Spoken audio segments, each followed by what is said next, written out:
This is it. We're live. EmberGen 1.0. And I'm not wearing a hat today for once. As you can see back on the board, EmberGen 1.0 is nice and clean. And I also wrote there will be bugs. So for the most part, the build is really stable and everything should work. But if you find anything, please let us know. It has been kind of a crunch down the past few weeks to meet our deadline. But we're here, finally, EmberGen 1.0. And hopefully my microphone is good. I had to reset my stream, so let me know if it's like too loud or something, and I'll try and adjust it. You can also see we got some dev shirts for the team. Hopefully we can have a merch store soon for everybody who wants their own EmberGen shirt if you want to rep that. And really cool. So yeah, 1.0. This is a massive accomplishment for us. You know, this is the first time that we've, seriously had a production ready tool. We're trying to prove that real time is the future, and honestly, the future is now. Like this is it. This is the best real time fluid simulation software ever built. No one has ever made a faster, more featured fluid solver than we have, in my humble opinion. And then with future builds, it's only going to get better. We will be able to completely outpace every other tool in terms of quality, consistency, speed, and the whole 9 yards. So this is fantastic. Huge thank you to our team. We've grown from just 5 people whenever we initially started programming EmberGen to nearly 20 at this point. And if you include the people who worked on the trailer with us, that would be 20 people total to make EmberGen 1.0 happen. So this is huge, and we're really trying to figure this out. So yeah, without further ado, we're gonna hop in the software. Just let me know what y'all think of 1.0. Really glad that everybody's here, and this is our biggest stream ever. So really excited to show you what's going on. So let me go ahead and hop in and turn on my display capture and make my camera small. All right, there we go. So the first big thing about 1.0, whenever you start, you have new projects to choose from. So if you choose new project, you'll start with our new default. You'll notice that there are a bunch of comments with these presets, which is really cool. And one neat thing here is if we go back to home, we have a default explosion. We have a default fire that you can start from. And then we have a default smoke. And so these are great starting points for making pretty much anything you want. But let's get into the real juice here. Presets. We completely redid every single preset, or rather we made a whole bunch of new ones, but there's a lot more coming in the updates. And so there's just a crap ton of things that we've done. And I'm going to be going through some of these and showing them to you. And it's really awesome. So we have a tag system. So if you want fire and smoke, it'll choose those. If you want just fire, you want smoke, explosions, magic, particles. And then for the VRAM sizes, we have 8 gigabytes. So all these work on an 8 gigabyte card. And then if you have a beefy 24 gigabyte card, these are some presets for you. So really cool. And I saw somebody said muzzles, yes. So yeah, so there's definitely some muzzle flashes. There are game ready presets in this build. So if you come up here and you go to the search bar and you just type game, you'll find some game ready presets. So we got looping fire, and technically the muzzle flashes should probably be named game as well. And so this is going to be just excellent. So let's go ahead and hop in, and I'll pick out a few of my favorite presets, and then we'll just kind of dive in and go through some of the newest features. So presets. The first one we'll choose is Aerial Explosion 2. Really fast, really high detailed, And so this is using our new particle system. We also have something called ray march sharpening. So if you come over here to the rendering tab, we have ray march sharpening. So without it, kind of blurry, which is your typical EmberGen. And then you come over here, turn on ray march sharpening, and boom, the quality goes through the roof. And so you can see it without the background. A really nice explosion. And then one key thing I want to show you as well is it's kind of hidden, but there's a little dice icon up here. And so we can randomize the explosion, and it'll change every time. And so we have these emitter particles, and we have a seed parameter. We have a seed for our noise. And I'll kind of show you how to use turbulence and things like that, because there are things that we did remove from the software. So like, for instance, we used to have a turbulence tab. It used to break a bunch of stuff, so we completely removed it, but it is replaced with a more powerful system with our force masking. And so we'll get into that in just a bit. Some other cool presets are, say, artillery. And so one cool trick, so this is kind of a hot tip for you that I learned during making all these presets. And so if you animate your motion blur over time, and so we can step through this project, so it's not going slow, I'm just stepping through. You can see that there's quite a bit of motion blur on this preset, and then it kind of fades into the normal smoke or whatever. And so animating motion blur is a great way to get streaks and things like that for your artillery explosions or really high velocity stuff. So really, really awesome.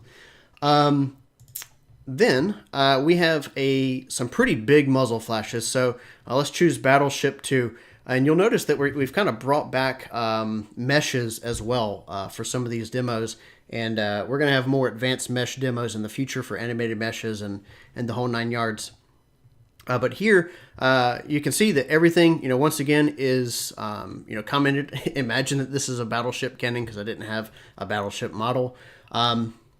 But in general, so you can see we've got, main smoke emitter, minor fuel emission plus pressure. So every preset, for the most part, is kind of a mini tutorial. You can come in, change up some of the color gradients and things like that to see how, different things work or whatever. So I left some nodes in here for you to kind of play with. And hopefully this should help you learn quite a bit. And you can see that the quality is a lot higher than it's usually been inside of EmberGen. So this is kind of our new 1.0 renderer. And then we also have a new solver. So one thing that you'll notice is there's quite a bit more, less distortion of details and things like that. So if you have rolling motion, that rolling motion is going to stay rolling rather than in the past. It would get really blurry and things like that if you had too much vorticity or whatever. You can easily come in here and change your vorticity intensity if you want it to look a little bit different or smoother or whatever it happens to be. And then you can see kind of a custom color gradient on the smoke as well, shading the smoke or whatever. So the next thing is the EmberGen donut. So there's a Blender tutorial out there by Andrew Price, I believe, and it's the typical donut. So we have a donut here too that's smoking, and it kind of has some liquid jelly or whatever. This is not actually a liquid; it's just particles colliding. And so this is our EmberGen donut. So you can go in and open it up, check it out, and it's pretty cool. One of the neat things here is that we have a lot of new stylization filters. So we have anisotropic, Kuwahara, thick strokes, high contrast strokes, and kind of the whole nine yards. And you can see I kind of went crazy with my little comments or whatever, but really simple preset. We just spawn a disk. The particles are injecting a little bit of smoke, and so we could inject more smoke if we wanted to, more smoke if we wanted to, whatever. And so you can kind of change it, customize your EmberGen donut if you want to, and it's pretty cool. And then we have a point light that animates and comes on, so really quite neat. Going through as a throwback, we used to have a bubbling swamp in, I believe, 0.5. So I kind of came in, remade that, and it looks pretty good. So this is using our vorticles. So if we say create more vorticles, we'll have more bubbles. And then one thing to kind of make y'all jealous of LiquidGen, since it's not out yet, is here's kind of a fake liquid done with abusing the motion blur inside of EmberGen, so we made it 5,000%.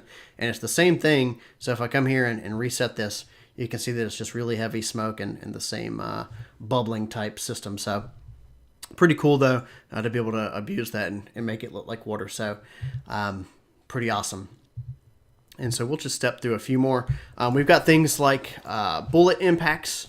So, you can come in here, randomize this. You can see the utilization of the animated motion blur inside the volume post-processing node. Looks really fantastic. So, really cool. We have a candle. We also have a cannon explosion, which is one of my favorite ones. So it's kind of a variation on the battleship. And you can see we have a new collision system on the floor. And you can see that it's really nice for the pressure solver and things like that, and creates this nice tornado. Things for the most part with particles are deterministic, but each time it's going to be just a little bit different because of the injection. So you can see here we've got a little bit of fuel injection and pressure. So if I turn off this emitter volume, so we have two different emitter types now. So we have emitter volume and emitter particles. Previously, if you wanted particles, you'd have to use some kind of hybrid render mode or whatever. That's not a thing anymore. And so what you can do now is you kind of come in and you can still use the shape particles if you want to as well. But the main way that you do things with particles is with these emitter particle nodes. And let's see here. So we can go ahead and play this. So without our emitter volume injecting pressure, we get kind of a boring explosion here. But you turn that on and then kaboom, you have a giant cannon, and the smoke looks fantastic. And so if we want to see what this looks like without our best feature of all of 1.0, so this is what it looks like. Blurry. And in some cases, like, it could be good. Maybe you don't want 500%. Maybe you only want 100% sharpening or whatever. But the detail is really quite present. We also have some major updates to upscaling, where on a 4090, we can do up to 1 billion voxels if you're upscaling. So we have some dry ice smoke presets. We have a really cool explosive window that one of our artists on the team did, and it's really cool. And then we have one of my favorites, which is Firejet. And we're actually supposed to have the colliders turned on in the preset, unfortunately. But anyway, so this is kind of a cool little scene, and it's really awesome. So we've got a lot of sharpening here in our volume post process, of course, using the Raymark sharpening. And then this is using injection for the fuel. So this is just kind of a showcase of how awesome the new particle system is. This is a preset that we wouldn't be able to do and get, say, these smooth jets and things like that if we didn't have particles. So we can come in, we can turn off, say, the falling droplets, and then if we tweak this emission rate or whatever, you can kind of see how these particles work, and it's really quite cool. So really, really awesome. And then you'll notice that we're using vorticles as turbulence. I also have crazy turbulence for the droplets here. So with forces, you can choose what your force is going to be applied to. So you can apply it to the volume and the particles. So there's two different sets of data inside of EmberGen now, more or less, is the way that you could look at it. And so we have volume and particles, the volume being, the fire, the smoke, etc. Anything combustible. And then you have your particles, which are these 2D GPU particles that we support, I believe, up to 26 million of. And those particles can inject, fire, smoke, fuel, temperature, and the like. And it can also inject velocity. So if we come here and we increase our droplets, you can see it's just going to kind of explode because they're injecting quite a bit of fuel. And so, but you can kind of see that this crazy noise force right here is affecting only the particles, but it's not affecting the sim. So it gives you a whole lot of control over what you're doing with your simulation. And then if we go to masking, in this case, the constant mask is 100, and that's mainly because this is for the particles. But if we go to something like, which I figured that I had one that's only at the volume, but maybe I have this. Yeah, so in this case, if I restart this or whatever, we have the force only being applied to the temperature mask. And let me open up a simpler preset here. Let's do this dry ice smoke, and I'll show you our new velocity visuals. So this is a great way to preview your velocity field. So we have a 3D grid now, so you can come in, you can see the vector field if you want to, or you can come in and see the 2D grid, and let's just do the y-axis. And now you can see the new pressure solver working its magic against the grid. So the arrows here at the bottom are a very stable upward force, and then the rest is kind of chaotic as the smoke comes in and hits the floor. So really, really awesome. This is something that wasn't as possible to do in the past, and we've kind of seen some effects where, say, if we come in here and let's create a box emitter, you can see that it's colliding with it really well, and it's not going to eat the smoke as much. There is still some eating of the smoke, but let's say we turn this to the side and make this really wide, something like this.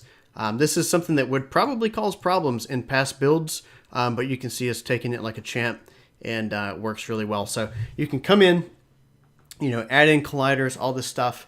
And one thing that I will mention about that is we have multiple mesh imports now. That's been a problem for a really long time.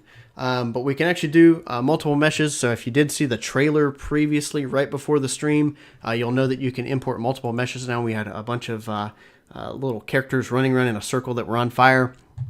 So really awesome. Let's see, back to the velocity visual. You can, change, say, like the arrow size. You can change whether or not it's a heat map or not, and just kind of, go through, figure some stuff out and get some good detail on your visualizers to figure out what the heck is going on with your simulations. And somebody in the chat said, can it be animated Alembic? Absolutely. I don't know if we support variable vertex counts on an Alembic just yet. We did rewrite the import library, but I do know that a static vertex count will work for Alembic. So going through presets again, if we look at, say, the games examples, you'll notice that they are ready for export. So we'll just choose our directory. We'll just say select this folder, and we will go ahead and let's go ahead and set this to 0 and then export now. So here's our new system. And so we have a new flipbook playback system. So you can come in and scrub, and it also works. So if we change this over here to a sequence, and then we go ahead and export this now. So we'll export out this sequence, and then now we are reading a sequence from disk, and so this is the sequence being read from the disk. So whether or not you have a flipbook or a sequence, it doesn't matter. You can come in and play it back. You can change it to, say, 30 frames per second or 24 or whatever it happens to be. And this is low resolution because I only rendered it at 256 by 256 because that's the size of my flipbooks.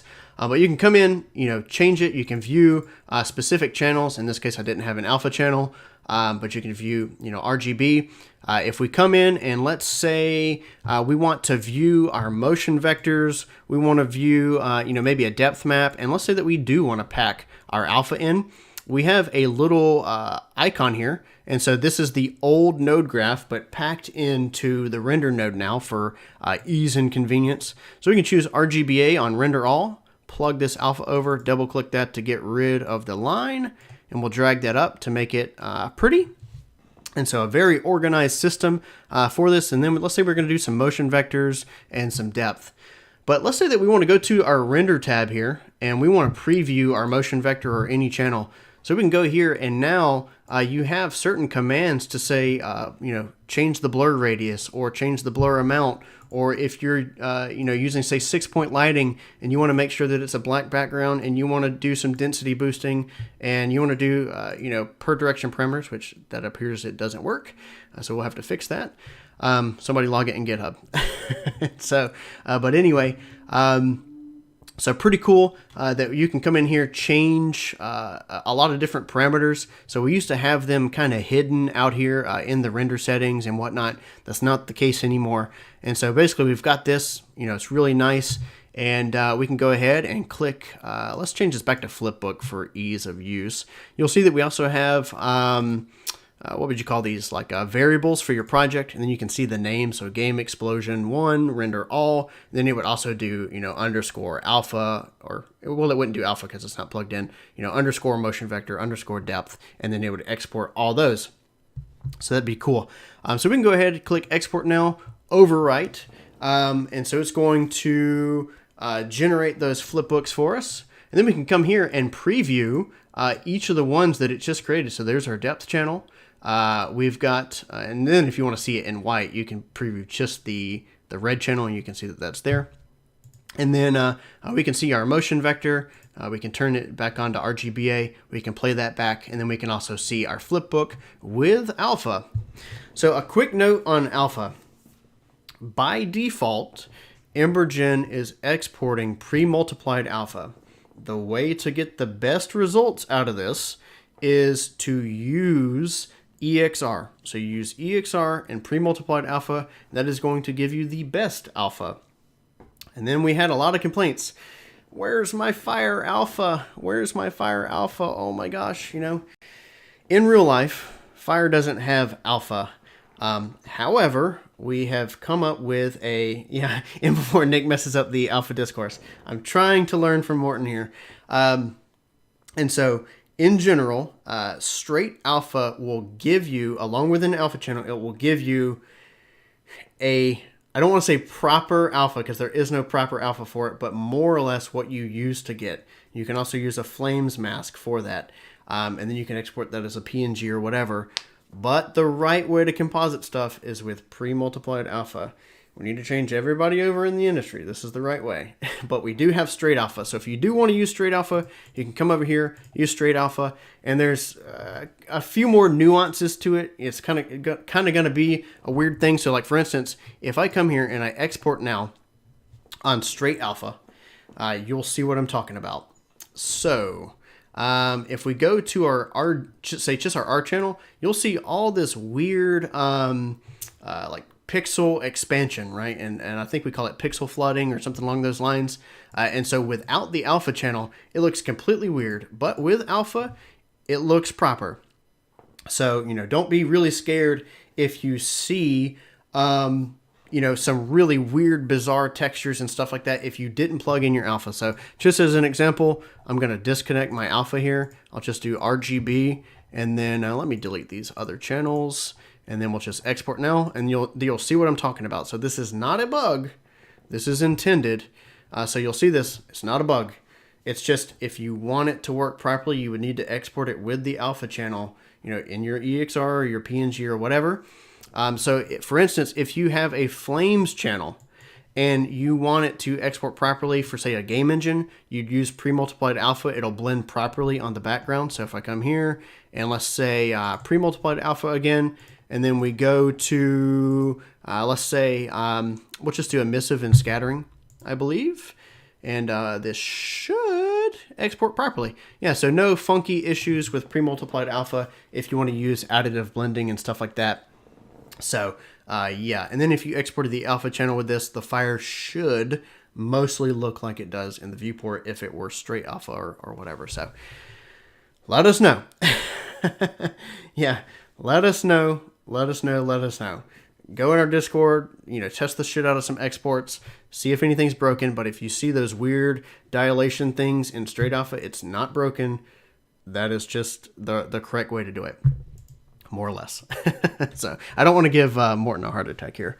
But anyway, so we're out of the game situation now, for the most part. But we have quite a few cool presets. So one thing that's new as well, and so this is a variation on the previous one, and you can see that it's kind of a stylized explosion. So we came here, we're using an edge detection filter for this, and you can see it's already set up for your flipbook. So this is really great to just export some flipbooks, and then doing whatever. And yeah, Glad says no more hacking around with the background color. Yeah, no more of that crap. You don't need to do it. We do pixel flooding for you, which is awesome.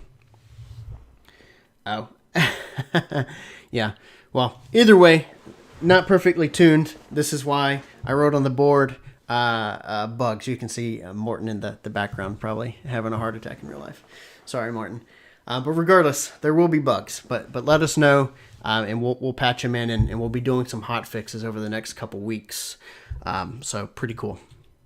Well, anyway, so back to the game stuff. So we can see here that we've got a different variation on the last explosion. So there's a really, really, really cool new feature called Increment and Save. So we can go here, click Increment and Save, and now this has made Game Explosion Magic 3. We can come in, we can edit the gradient, however we want or whatever. So we can come here, make this, green and whatever. And so this looks really ugly, but whatever. So we've got this thing, and then we just made a increment and save on it. And so it's a non-destructive way to create variations for all your projects. That's how pretty much everything in EmberGen 1.0 is made, is I just go through increment and save, increment and save, increment and save, and I end up with like 24, increments or something like that.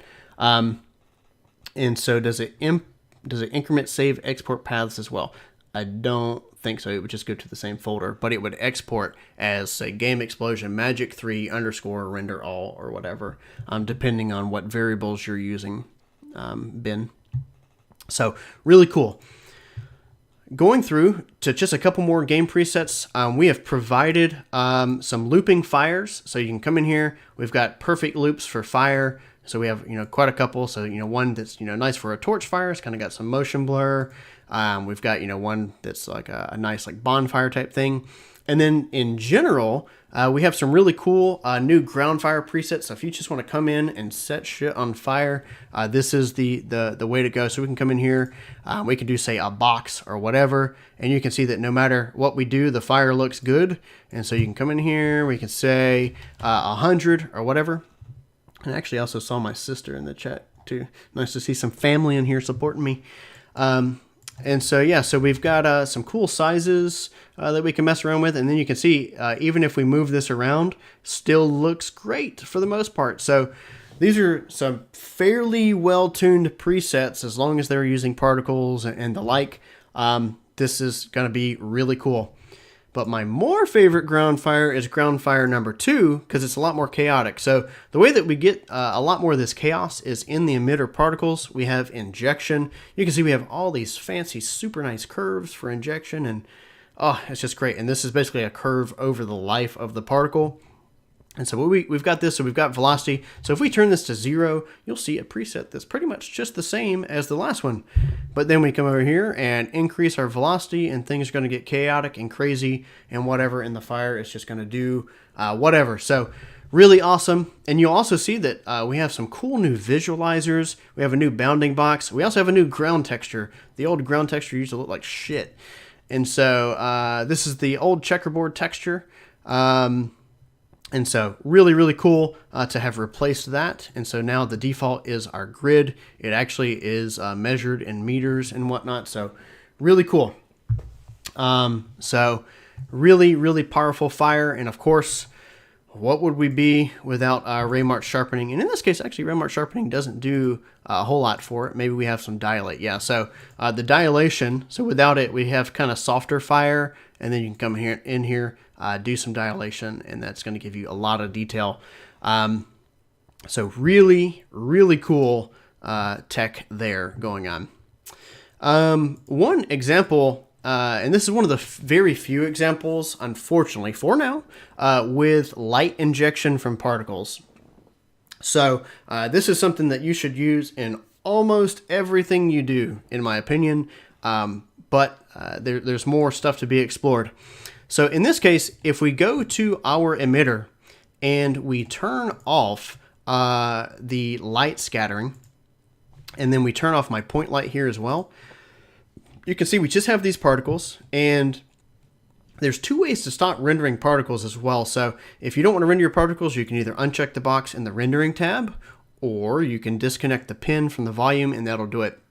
And you can see that we also have an interesting color gradient here on the smoke. And so for instance, let's make this color gradient, let's just make it white. And then we'll actually disable our emitter volume so that the light injection stops from that. So now we have this grayscale smoke. And then we're going to come in here, go back to our rendering, turn on our light scattering, and I think we have to plug in our particles to get it to work. And so now we have this really cool example of light scattering. So we can increase the emissive boost, and then you can come in here and then just rotate. And so you can see you can do some pretty crazy multicolored stuff with custom light injection with particles.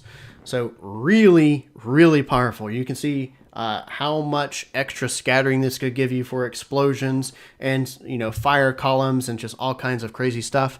And then of course, if you come over here and do my cool little trick, and let's say that we made this like a deep, let's make it like a deep red or orange again. And then we go back and make this kind of a deeper red color. That injection is going to work better with that orange smoke. And then we can turn off our render particles and we just have something really cool. Ah, interesting. You can't inject lighting without render particles anymore. Somebody logged that on GitHub. That's a bug. It should be able to render light scattering without the particles. So either way, really, really cool, really powerful. And then of course, you can come in here just to show that, you know, it's all real time. And actually let me enable my emitter so that it inherits velocity, and then really cool. So quite awesome, the ability to inject light. So the next thing, this is something that has been immensely difficult in EmberGen for a really long time. You can see some other really cool presets we're going to get into, is say muzzle flashes. So this is more of a game style muzzle flash. And if I go here and we can turn on our particle rendering, and so we'll just turn it on for both. And so you can see we're emitting the particles in a muzzle flash shape, more or less, and then that's spawning our fire. And so that shape of those particles is what's going to give us our muzzle flash. And we inject a whole bunch of fire and whatever, so really high temperature, you know, really high flames, and then they decay over life. And then we've animated the flame dissipation to be from 0 to 1 pretty much immediately, and that's going to give you a really cool muzzle flash. And so, you know, without the render particles there, you can see that. And then if we go over here and let's say we just choose my little directory and then export now, this is my animated muzzle flash. So works really well for games, and you could probably even get by with like a 2x2 or something like that with just a couple frames or a single frame or whatever for your game. And this could probably work well for like film compositing and stuff like that too. I'm sure you could get a much more realistic look with better color gradients and things like that. So really quite awesome. Then we can just like look at one of the other ones. And so this is just kind of a different thing. You can come over here and randomize, you know, roll the dice and get some various, you know, muzzle flashes or whatever. You could create, you know, different particle emitters or whatever you want. You know, for each of the vents and all this other stuff. So quite powerful for muzzle flashes now too. So it's cool to have some of those. This is one of my more famous Twitter posts. We have a really huge thing. Unfortunately, it doesn't quite look like it used to, because fuel used to kind of like stay on the ground and it looked pretty nice. But in general, like, let's say that we just have a sphere and we want to have, you know, oil kind of go everywhere. We can kind of spread that, and we have all these particles. So a really large simulation. So one thing that I'll say for this is, sure, this is the power of my 4090, and we can, you know, do whatever. But this is only 7 gigabytes of VRAM, but for a very large simulation size. And one of the things is your normal box is about this big in EmberGen. It's about this big, but you can come in here, actually change your voxel size now. Click apply resolution and it will work properly. So you can have much larger scale simulations by coming in, changing your voxel size. And this is only 50 million voxels. You could come in, upscale it, etc. And it would be really, really quite great. So really, really awesome. And so pretty cool. The next thing is frozen particles is another huge example. So this is like a bridge collapse that I did. So you can see here, if I pause this, I have all these little primitives assembling this bridge, and then I have a point force here. So I can, you know, take this point force, you know, I can move it up here, and then boom, blow the bridge out, and then we have some animated destruction, and then all these little particles are falling and creating a bunch of smoke. So really quite cool. If we want to hide just the simulation and see the particles, you can press M to hide the sim. And so these are our particles.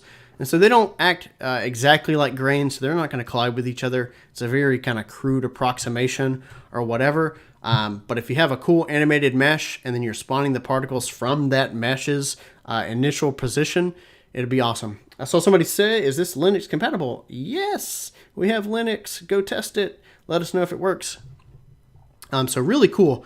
So really, really awesome stuff there. And then I have a simpler example called pillar collapse. And just, kind of goes to show, how you can unfreeze particles. So the way that this works is you go to the particles node, you go to freeze, you say that you want to emit frozen particles. You can also check pause until unfreeze or whatever.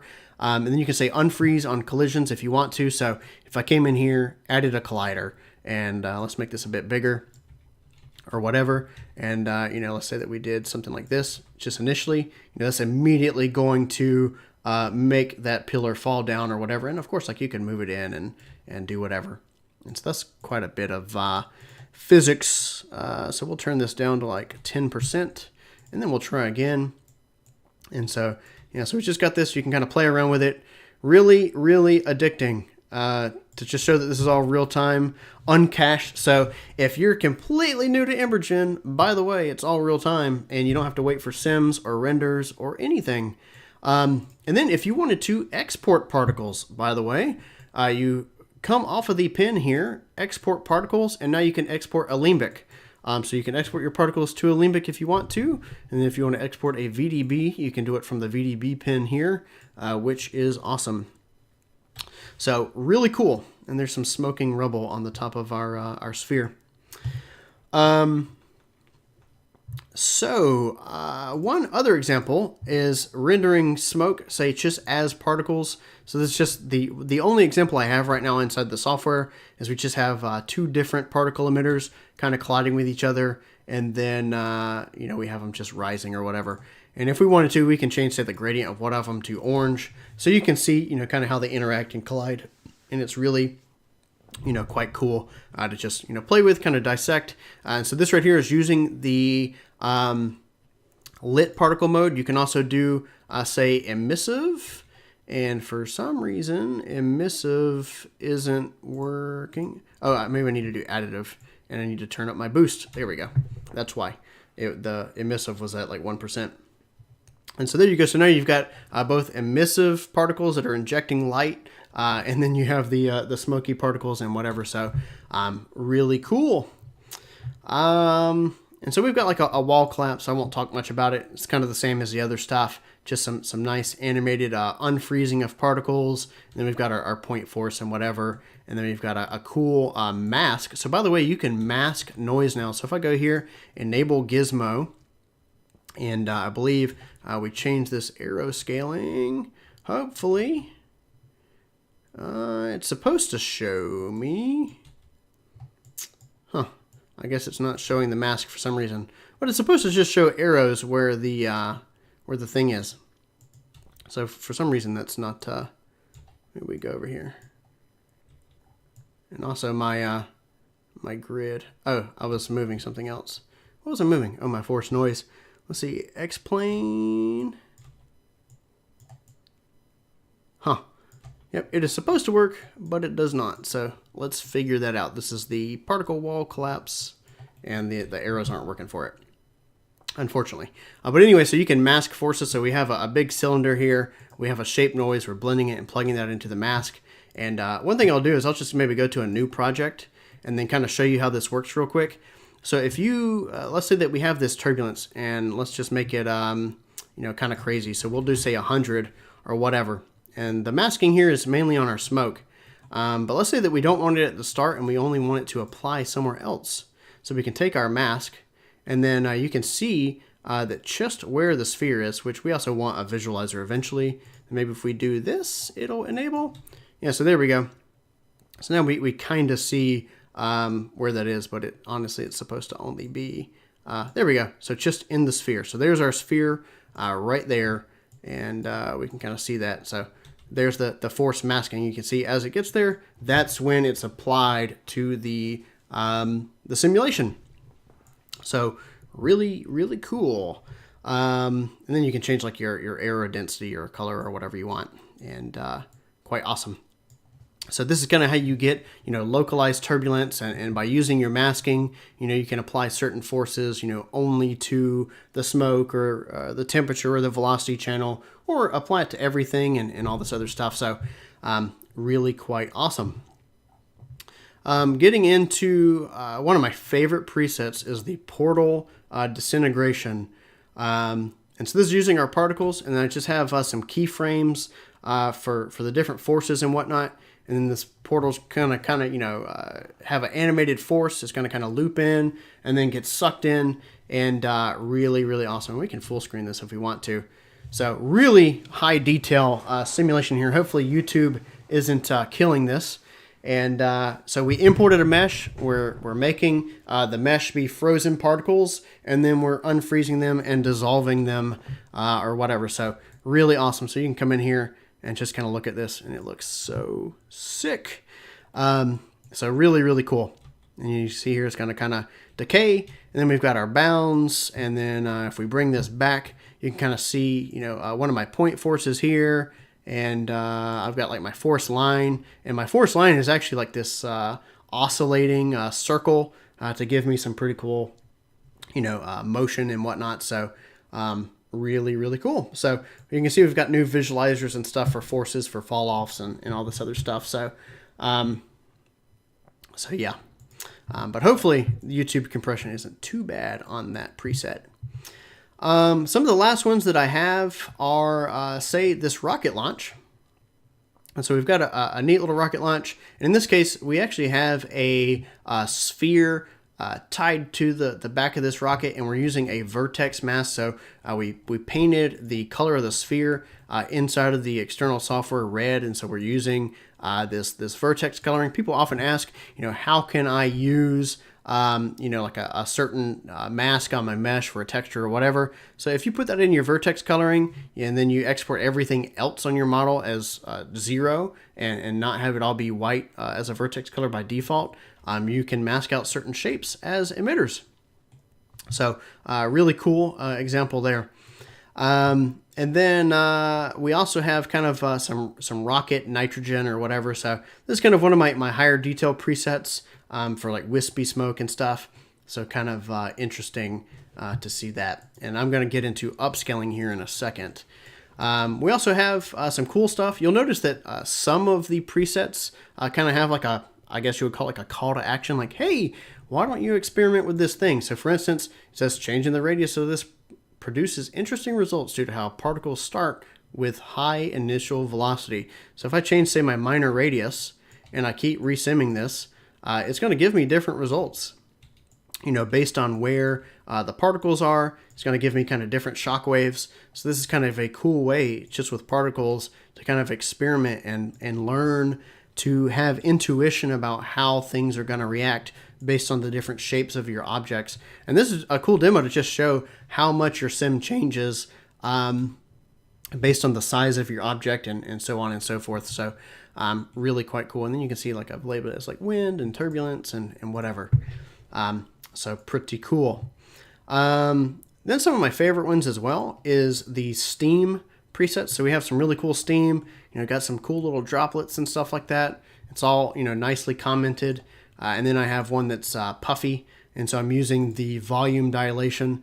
So without dilation, it looks like this. So, fairly detailed, but without it, with it, it's nice and puffy. You can see that dilation in the positive direction puffs the smoke up, and then in the negative direction, it removes some of the smoke for more detail and whatnot. So pretty cool.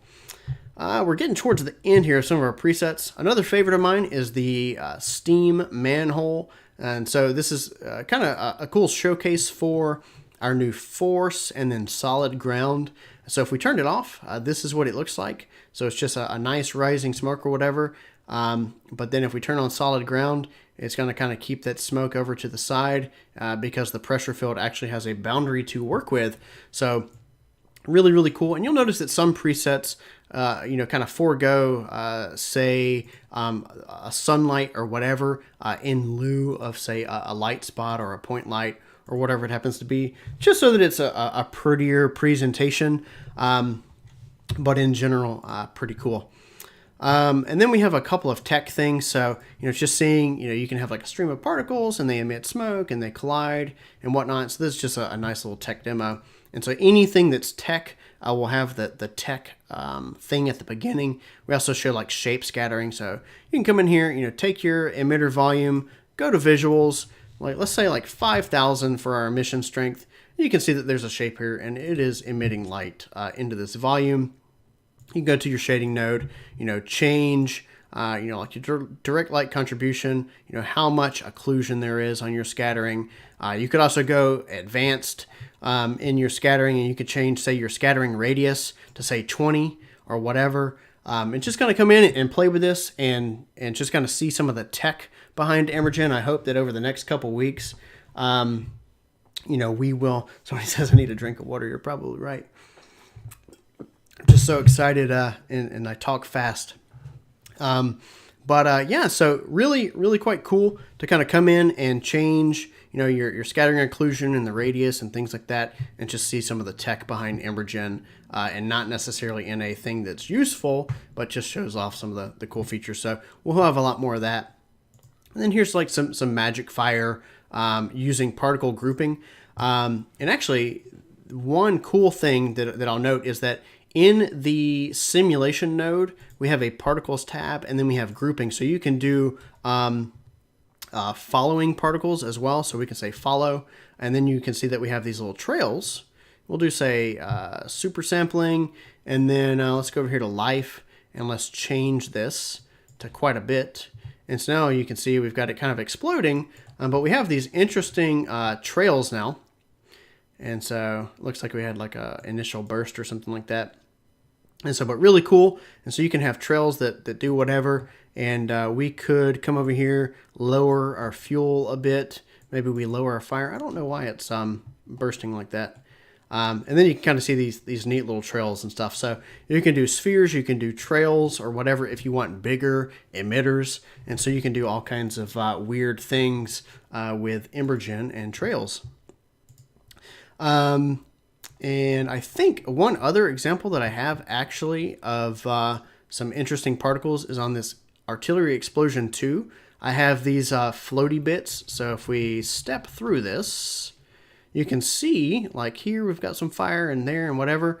And so those are just advected particles with fuel, and it kind of gives us a little bit more detail and whatnot by injecting flames. And you can see I've got like additional pressure, my high velocity particles, and then I also have a interesting test here where I said I attempted a shockwave. And so you can kind of, enable that and see if you can get a shockwave to work, have more bounds or whatever, but pretty cool. And then we also have a throwback preset for volcanoes, which is really awesome. So we had a volcano in like our original alpha. And so this is kind of a remake of that in super resolution. And you can see it imports the mesh, and then there we go. And so you can come in here, change your direct light, change how it's lit from whatever angle or whatever, recolor your smoke. You could add wind if you want to, and all kind of stuff. So really awesome. This is another great example of, once again, Raymarch sharpening. So without it, it's a bit blurry, and then you turn on the sharpening, and the image crispens up a little bit. So really cool. And we're almost at the end here. And so I'll show you some upscaling. So we have this wispy smoke example here. And this by default is with Control 1. So if you go to View, Render Quality, Low, Medium, High, Control 1 is low, High is Control 3. And you can kind of see it remove some of these issues. But we're going to crank this bad boy up. And let's do ×4 upscaling. Normally this is something that would kill any graphics card, but we've made a lot of improvements. So we can do Apply Upscaling. And so this is running at the maximum render quality. So Control 3 and maximum sim quality for upscaling. And look at the detail on this smoke. So normally to get this detail, you would fake it with a color gradient. This is not faked with a color gradient. This is actually the real simulation. Somebody said full screen, please.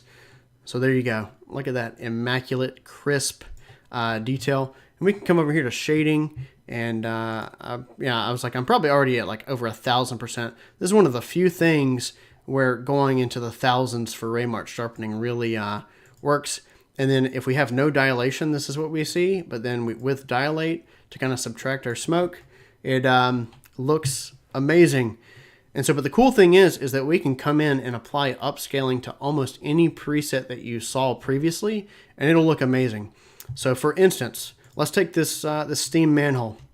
You know, it looks okay, right? Like it's pretty good. Like this will work for almost anything. But let's say we come over here and we want to do ×4 upscaling, which that might be a mistake because it's over 1 billion. Uh-oh. EmberGen might be having issues. Here, I'm going to task manager out. I shouldn't have done ×4. Let's see. Oh, no.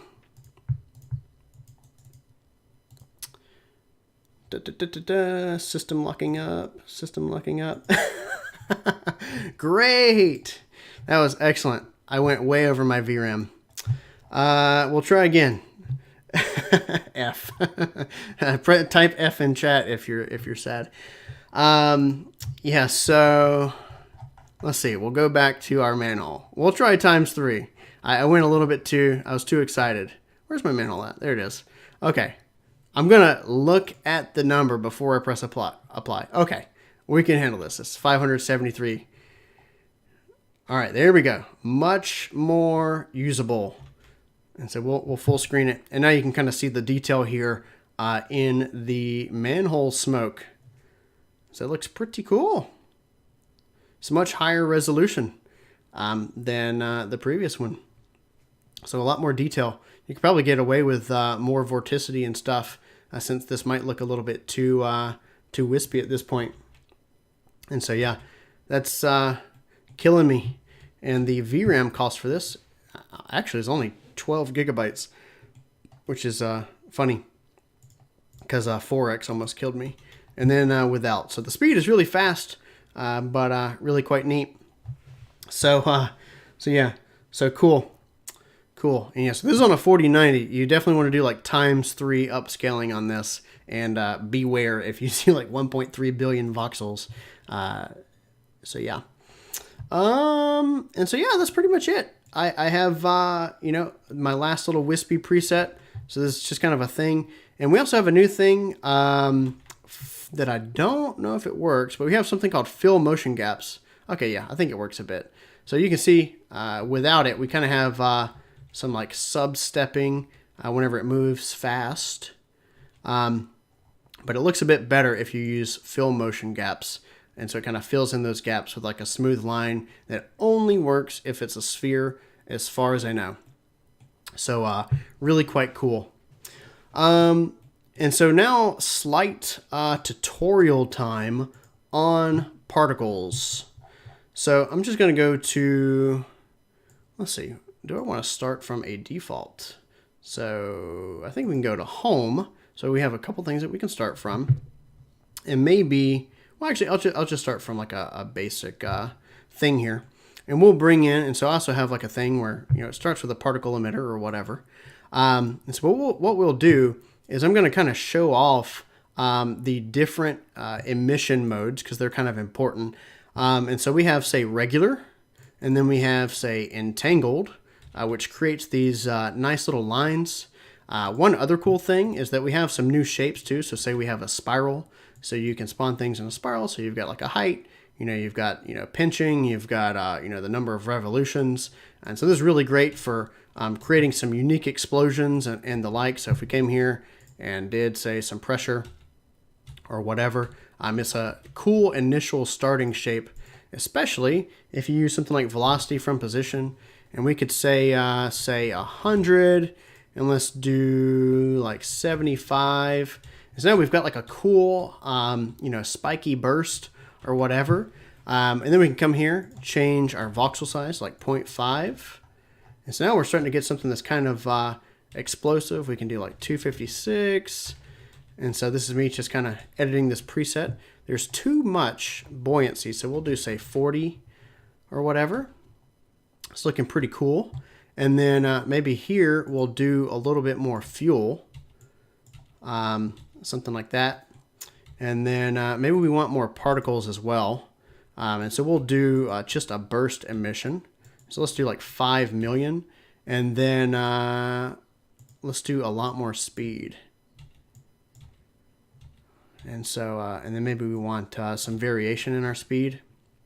And then we probably want, I was going to say we have velocity injection, but we can just make this at the top. And then let's increase, so let's add like a sphere emitter here and make this larger or whatever. So you can kind of see, you could just come in and you have some really interesting shapes. And then for sim size, let's actually apply the resolution. And so now we have a really high detail, explosive fire.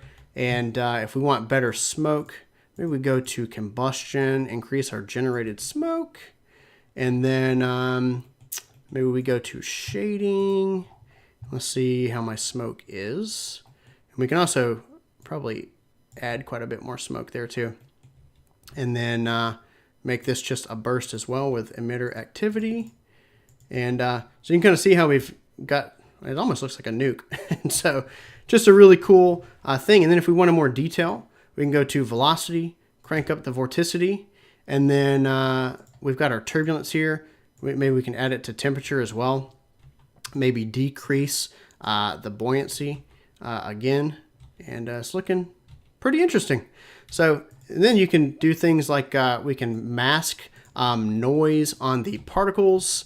So we can say instead of the volume, let's affect only the particles. Let's go kind of ham. Let's do like 50. And so we can step through to see if that's affecting it. Kind of is. Let's do 150. And so there we go. So now we've got some cool variation. Probably a bit too much velocity or whatever. So we can come here and let's lower our velocity injection to say like, let's do like 20. And so now we're getting something that's a lot more viable for an explosion. And so, yeah, so just with a little bit of playing around, pretty cool. Yeah, unfortunately, there's no mouse cursor. That sucks. Because I am recording my screen. Yeah, I am recording. Let me see. Let's see, properties, capture cursor. Why is that not on by default? There you go. There's the cursor. And so I wish I'd been reading the chat. So either way, really cool. And so then, you know, with enough finesse, you can get really cool explosions like this. And so we can come here, increase these bounds a little bit. Let's do like 300 by 300 by 300. Give me a little bit more space. And so then you can see the rolling the dice. We'll just get a bunch of different explosions. We can change the scale of the noise for the particles if we want different explosion types or whatever. We could also come here to initial forces, increase this a lot, and maybe let's say change the center position of the thing so it'll burst upwards, or we can make it burst down by making it point down, or we can make it burst to the side or whatever by moving the axis of the center position because it's the velocity from a position. So really, really cool, really powerful, really nice shading. And so, you know, starting from any of these presets is really cool. And then here is a massive explosion running on my 4090. So you do need a 24 gig card for this. It won't work on your 8 gigabyte card. So really, really quite awesome.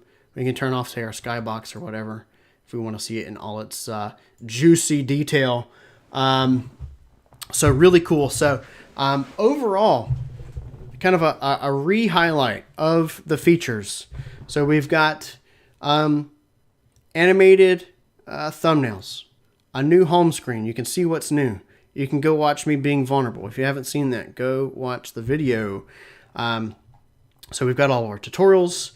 You can click learn. We've got some tutorials here. So you can click here, see our live streams. This one is going to be right here soon.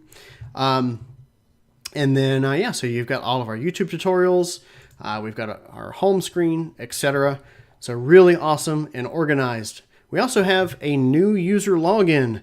So if you have a license, click login and then click forgot your password, go online and create your new account because we're moving away from license keys eventually. So you want to create your account. And if you are an enterprise customer and you're watching, you can assign licenses to particular team members, which is really awesome. And so thanks to our IT guys for getting that together. That was really, really awesome. And then what was I going to say? Yeah, so particles, huge update. There's like so much more here than I could say. But actually, one very, very important thing, it's probably the most important thing about particles, since we're on that topic.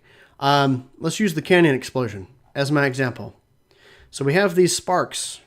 Okay, how do you get it to where, say, some of them are just high velocity and they're not following the sim, and then we have some that are completely affected by the sim? So say we have our embers. You have your initial forces, which is, say, a velocity cone or whatever it happens to be. Great, really cool. But then there's active forces. We have two sliders. One is volume. So this is the volume contribution to the sim. So if I go here and I just slide this, so this is an interesting thing. So for min max, we have a range slider here. So you can come here and grab these handles. You can type, say, 25 and 41 or whatever, and then slide it if you want to change. So this is basically saying particles will be somewhere between 73.6 and 89.6 volume contribution. And so if it's completely maxed out to say 100, so we'll just max this out to 100, you'll see that it'll completely follow the sim, these embers. And if I bring it down to 0, you'll see that it will completely follow the initial force and any other force that's being enacted on it. Very, very important distinction. And then the other slider is basically a gravity multiplier. So say we have 500, and actually let's use the embers. Let's say we have like 500 gravity and we don't want any gravity at all. Well, then we can just do 0. But if we want our full gravity, that will be 1. So you'll say 1, or you can do somewhere in between. So you can have a little bit of floaty bits and not so floaty bits. So really quite cool. So that is how the particles work. And then emission shape is kind of everything. So, we can do clumped, we can do, regular. You have emission conditions. You can spawn on the surface. You can mask the shape at which your particles are coming out. So if you do want to use a mask shape, the way it would work is, say we come over here, create our shape, and then particles would only spawn, which I think the emitter's over here. So it'd be like this. And then if you want that, you say emission condition inside masking shape. So that's how masking works. And then you can see it's only spawning where that shape is and where it's touching the emitter. So quite cool. So yes, that's basically particles. And then the other main features of particles, like I said, are injection. So you can choose whether or not you want to inject, so velocity or whatever. So in this case, if we want our embers to inject smoke, we turn on this box and make it inject smoke or not. And so it's really easy to kind of swap between the two, whether you want injection or not. Then all your rendering data and stuff like that is there. The next big feature, of course, was Raymark sharpening. So let's just say choose our default smoke. We go here to rendering. You turn that on and off. So blurry, not blurry, and you can slide it. And you can apply it to flames, temperature, and smoke separately. And then thumbnail generation. If you have a project and you want to generate a thumbnail, you can go to thumbnail and then set your columns and rows. Make sure you have a render node set up and it will generate a thumbnail for you if you want it. So then you go to, say, my projects, and then these are all of my projects based on the modified date or whatever. So you can sort through your own ones. You can search your projects now. So you can come here, you can say, hey, didn't I have an explosion, or didn't I have some wispy smoke or whatever? So you can come in, search your projects, use the home screen, please, and let us know what you think. And if you want to return to your project, it's the little button there. You get to your home screen by clicking the home icon. So really, really cool. Other major features. Let's see. Of course, we have our whole scrubbing system for flipbooks that I showed off. We completely rebuilt the exporter. We support Linux now. We support multiple mesh imports, Leanbic, kind of the whole 9 yards. And yeah, I mean, this is just massive, massive optimizations on sim speed, how many voxels we can handle, so VRAM improvements. We have a brand new solver. You can see, how detailed this is for such a small simulation. Some new rendering bits and bobs, a lot of consistency things, better naming, new icons, whole 9 yards. So go to our forum. So I'll actually share my screen real quick here, and we'll say forums.jengafx.com. And we go here. Hopefully that shows. Release notes. So this is it. You can see our trailer, try JengFX, whatever. And this is our changelog. Like, this huge thing is everything that's in 1.0. So really, really awesome. We did a lot of work, so you can go in and see all the nitty-gritty details there. And feel free to ask me any questions. I'm going to make my camera big. And let's see here. There will be bugs. You can see my EmberGen shirt. And we'll turn off my display capture. So just real quick, we'll do this. And then we have a after party in our Discord. So jengafx.com/discord or discord.gg/jengafx. Join that. And we'll kind of have a big event there. And most of the developers will be in there. And we'll be drinking beer and eating pizza and whatever. And yeah. And so, grab a beer, crack open EmberGen, ask us questions, and we'll probably just talk about development and whatever else. So, questions. And then there's also going to be questions in the after party thing in our Discord. So, let's see. And I'm more than happy to answer pretty much anything. So I'm going to scroll up quite a bit and just see. And I'm also going to pause EmberGen in the background. By the way, if you pause EmberGen in your viewport and then you don't touch the viewport after like 2 seconds, it will completely stop using your GPU. I know people have asked that forever. So that's that. So yeah. Okay. Let's see. EmberGen is a game changer. Thank you, Douglas. Somebody said, Colin said, I'm in love. I love hearing that. Yeah, the ground plane has changed. It has. That's another nice update. Is EmberGen sparse now? No. Sparse sims are coming in EmberGen 2.0. That's also when Mac is coming in EmberGen 2.0. But that's a ways away, but we do have a separate EmberGen team working on that. And actually some of those features got backported into EmberGen 1.0. And we'll have an updated roadmap on our Trello soon, talking about some of the features that we'll have between 1.0 and 2.0. So we'll have to go in and kind of pick and choose what's coming. There was quite a few things that got cut from EmberGen 1.0 just to make our deadline, but those things will get added in periodically in hot fixes and updates. And we'll also be at GDC next week. So if anybody's at the Game Developer Conference, we'll have a booth. We'll be showing GeoGen and EmberGen. And it's going to be sick. Nope, you cannot import VDBs into EmberGen right now. But we hope to in the future. Let's see. What graphics card do you have? I have a 4090. Now that EmberGen 1.0 is out, what's next for JengFX? A lot of updates to EmberGen. This is just the beginning for us. Our sparse stuff is going to be really, really awesome, supporting billions of voxels. And as far as I know, we'll just say other tools. Count a voxel as, say, your density plus the velocity plus temperature channels and whatever. So you take your voxel count, multiply it times 4, and then that's what they say your voxel count is. But we group all those things into one singular voxel. So whenever we say 1 billion EmberGen voxels, it's really like 4 billion XYZ software voxels. So that's a good distinction to note of how powerful sparse is going to be.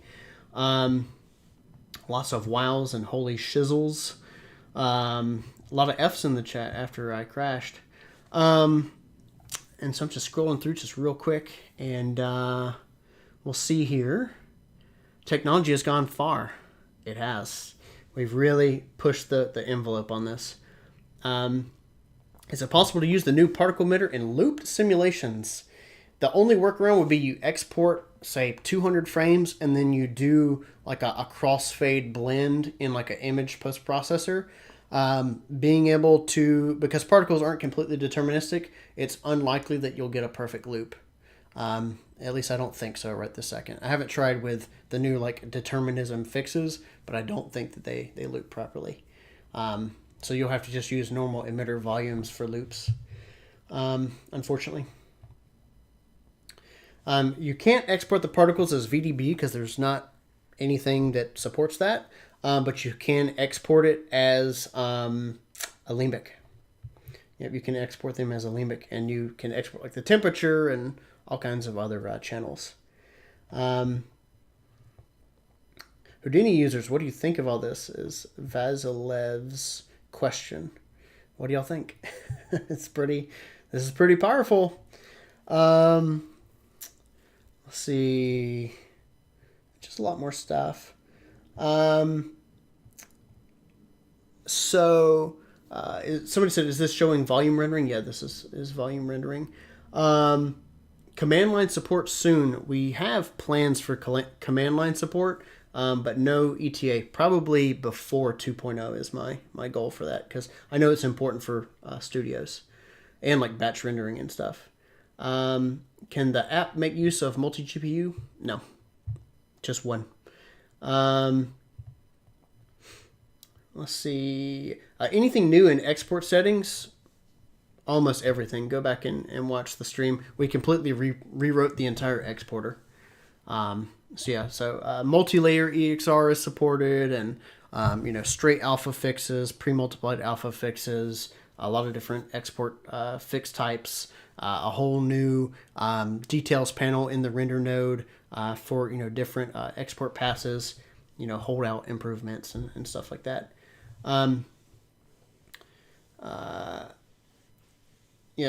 Mihai says you can, if your license gets stuck and it's like activated somewhere else, you can deactivate through your account online now without having to contact us.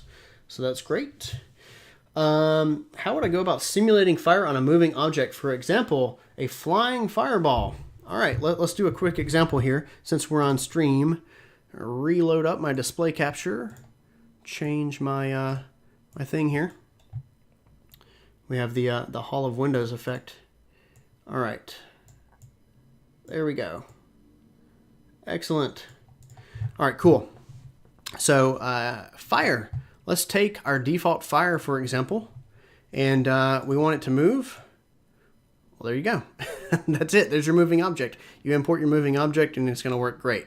A different example, let's say that we use one of our more advanced particle system presets. So I'll just type fire, or I could use my little thing. And so let's just choose ground fire. Since I really like the particle system here, we'll just change this to a sphere. We'll make it small, and then you can move this around as well. And so there's another moving fire. And if you wanted less buoyancy, you come here, change your buoyancy to something really small. We could also probably lower our velocity injection, and that'll help too.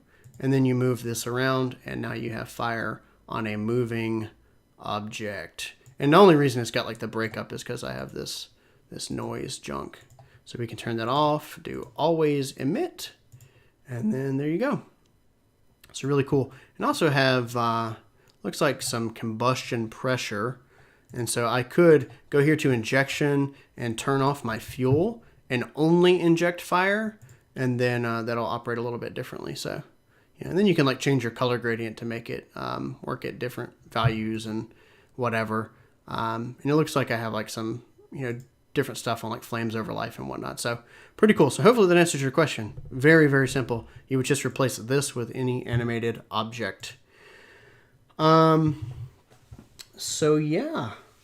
Has anyone tried the login thing? I'm not getting a code. Mihai, see if there's some stuff there that we can fix. Where do I get one of those sweet EmberGen shirts? You can't yet, but we'll have a merch store eventually. Do Otoy subscribers get access to this as well? So this is the last version that Otoy subscribers will get. We might do like a couple bug fixes if we find something significant, but otherwise, like say 1.1, 1.2, Otoy subscribers aren't going to get it. And eventually it's going to be removed from the Otoy bundle at this time. And so there are plans where Otoy is thinking about building a bridge. Originally, we wanted to get EmberGen integrated into Octane, but it's just not possible. It's just not possible right now. And so we're kind of pulling back on that a little bit. And yeah, so it's going to be removed from the bundle. So if you want to continue to use EmberGen, you might as well buy a license. Look at what your support gets us. It gets you great software if you buy from us.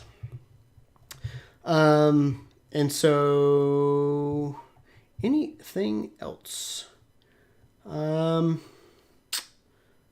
it have retro compatibility? No. 0.75 presets will not work with this. Any QA build preset most likely won't work with this. You'll just have to do 1.0. And if you want a portable build, so say you're at a studio and you have a bunch of stuff from 0.75 or whatever, you can go to our website, go to the Downloads tab, EmberGen, download the build that you had, and then move all your old presets over to there, and then you can have multiple installs, but keep one up to date for 1.0. And just people saying stuff is mind-blowing, etc. Really cool. Thanks for stopping in. Somebody said, I feel like I've watched Nick age in real time over the last 4 years. Yeah, I'm getting there.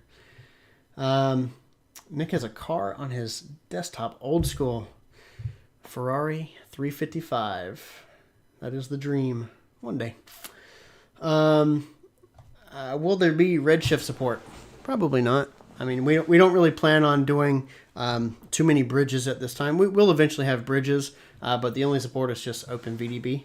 Export OpenVDBs, but in general, we're trying to get people to use our renderer for volumes because it is superior for all things volumes. What is the current limit of animated object collisions occlusion? You can have pretty much as you want. The limitation is VRAM. And it has to be like continual vertex counts. So it would have to be like pre-fractured. Yeah, LiquidGen, no comment. I'm like Gabe Newell, no comment on that. Amazing software, thank you. Cool. Yeah, that's that. Somebody said, any plans for custom nodes?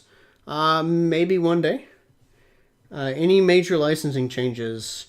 Nope. If you don't have maintenance right now, you should be able to log into your new account if your subscription was canceled. And previously, we would have it where you'd have to restart like from year one again, but you can just straight up buy maintenance, which is 50% off of the real price. Right now, that's not on our website, but it's through your account. If you want to support us some more. So yeah. Does it export LightPass onto imported geometry? Yes, it does. We have all things compositing exports, which is really cool.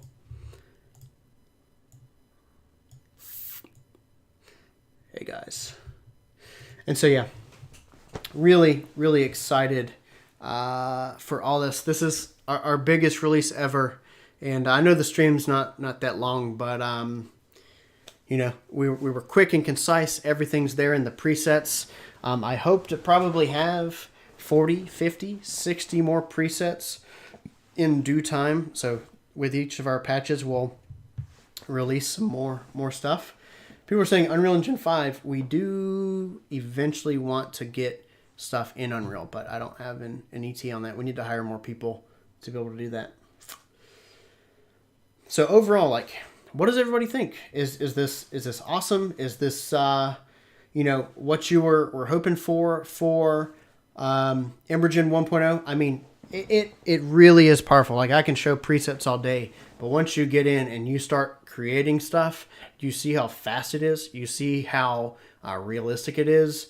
You start kind of tweaking some of the presets that I've provided and whatever. It's amazing.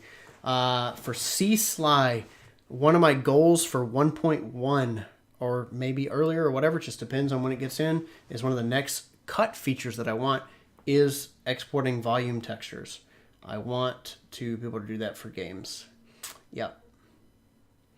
And so yeah, we're finally 1.0. This is it. 10 years. Actually, 7 years ago to the date, I bought the Jenga FX domain. 7 years ago. So it's actually kind of the birthday of Jenga FX. And so that's really cool. Really, really cool. Lots of cool comments, though. Yeah, this is... and by the way, like, you haven't seen anything until you see Sparse, which actually, I'll give you a little sneak peek of 2.0. I'll give you a sneak peek of 2.0. Let's see here. Builds. Let's see. Where's it at? EmberGen. Sparse. HDRI. EmberGen. All right. Here we go. Shortcut. Cool. This is EmberGen 2.0. I'm going to remove my camera. Don't worry. I know enough this time that I make that mistake. And it's not happening this time. So yeah, not a whole lot to show here. But I have a preset called Chicken Tender. It's my favorite preset. And there we go. There's my HDRI loaded. So this is 2.0. 700 million, or actually 1.5 billion now, voxel bounds. 2 billion bound voxels. Look at how fast and smooth this is. Look at the sparsity of this. This is where tech is going. So you think EmberGen is detailed now? You haven't seen shit. This is going to be amazing. And we can do 1 billion active voxels. And if you compare that to other software's name that we don't mention, it's like 5 billion active voxels. Absolutely impeccable microscopic detail. And this is with no vorticity. So full HDRI support, looks amazing. Let's do fried chicken Taurus. Boom. Okay, that's pretty cool. You want more detail? No problem. 0.5. Go in. And ignore the programmer art and weird junk that's happening. But 1 billion true voxels coming up. And let's pause it. Sick. Look at that detail. Just look at that horse. Does anybody know that reference? Look at that horse. The big teeth, the bushy tail. Actually, my producer just said this is a butterfly. Hell, it actually might be a smoke plume. If anybody knows the reference, let me know. It's one of the best videos from 2005. So yeah, there you go. Full screen. We'll do it. Pause it. Look at the incredible detail of that. Fucking amazing. So that's it. That's my quick demo of 2.0. Now you know why you need to buy a license if you haven't bought one, so that we can pour more money into that development. So pretty cool. Pretty cool. That's that. So 2.0. But we're only on 1.0 right now. So yeah.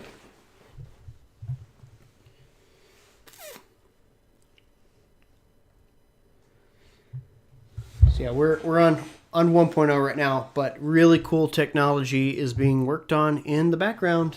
And then we're working on GeoGen. We're working on LiquidGen. Things are coming to fruition. And I'll share one more sneak peek here.